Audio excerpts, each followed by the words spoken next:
மலேசியாவில் நடைபெற்ற ஜனநாயகன் திரைப்படத்தின் இசை வெளியீட்டு விழாவை முடித்துக்கொண்டு நடிகர் விஜய் சென்னைக்கு திரும்பியிருக்காரு. மலேசியாவில் இருந்து தனி விமானம் மூலம் சென்னை விமான நிலையம் வந்த அவரை வரவேற்க ரசிகர்கள் மற்றும் தமிழக வெற்றி கழகத்தை சேர்ந்த தொண்டர்கள் ஏராளமானோர் திரண்டிருந்தாங்க. விமான நிலையத்தில் இருந்து வெளியேறி தனது காரை நோக்கி செல்லும் போது கூட்ட நெரிசலால் விஜய் நிலை தடுமாறி கீழே விழுந்தார். இந்த சம்பவம் அங்கு இருந்தவர்களுக்கு அதிர்ச்சி ஏற்படுத்தியிருந்தது. உடனடியாக பாதுகாப்பு அதிகாரிகள் அவரை தூக்கி காருக்குள் பாதுகாப்பாக அனுப்பி வச்சாங்க. இதைத் தொடர்ந்து விமான நிலையத்தை விட்டு வெளியே வந்த சில நிமிடங்களிலேயே விஜய் பயணித்த கார் ஒரு சிறிய விபத்தில் சிக்கியிருக்கு. காரில் விஜயுடன் அவரது பாதுகாவலர்கள் மற்றும் ஓட்டுநர் இருந்திருக்காங்க. விமான நிலைய வளாகத்தை கடந்து வெளியே வந்தபோது ரிவர்ஸில் வந்து கொண்டிருந்த மற்றொரு கார் விஜய் வந்த காரின் மீது லேசாக உரிசதாக சொல்லப்படுது. இந்த விபத்தில் விஜய் காரின் இண்டிகேட்டர் பகுதி சேதமடைஞ்சிருக்கு. அதிர்ஷ்டவசமாக இது ஒரு சிறிய வகை விபத்து அப்படின்றதுனால நடிகர் விஜய், அவரது பாதுகாவலர்கள் மற்றும் ஓட்டுநருக்கு எந்தவித காயமும் ஏற்படலை.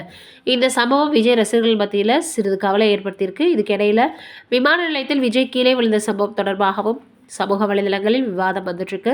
சிலர் கூட்ட நெரிசலில் இருந்ததுக்கு காரணம் தான் அவர் அந்த மாதிரி கீழே விழ போகிறதுக்கு ஒரு ரீசனாக இருந்துச்சு, மற்றவர்கள் அவர் தள்ளிவிடப்பட்டாரா அப்படின்ற சந்தேகத்தையும் எழுப்பி வந்துட்டுருக்காங்க. விஜய் அவர்கள் தற்போது நலமுடன் இருக்காங்கன்ற தகவலும் வெளியாகி இருக்குது.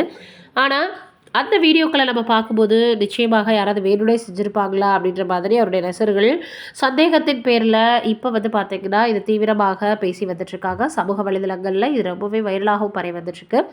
அது நடந்து முடிந்த கொஞ்ச நேரத்திலே அவருடைய காரும் சற்று கவனக்குறைவால் விபத்துக்குள்ளாக்கப்பட்டிருக்கு அப்படின்றது மிகப்பெரிய அளவில் எல்லோருக்குமே வேதனையை கொடுத்துருக்கு. ஏற்கனவே சினிமாவில் இனிமேல் நான் நடிக்க மாட்டேன், இனி முழுக்க மக்களுக்காக நான் கட்சியில் இறங்கி எல்லா வேலைகளையும் செய்வேன் அப்படின்னு இளைய தளபதி சொல்லி வந்துட்டுருக்காரு.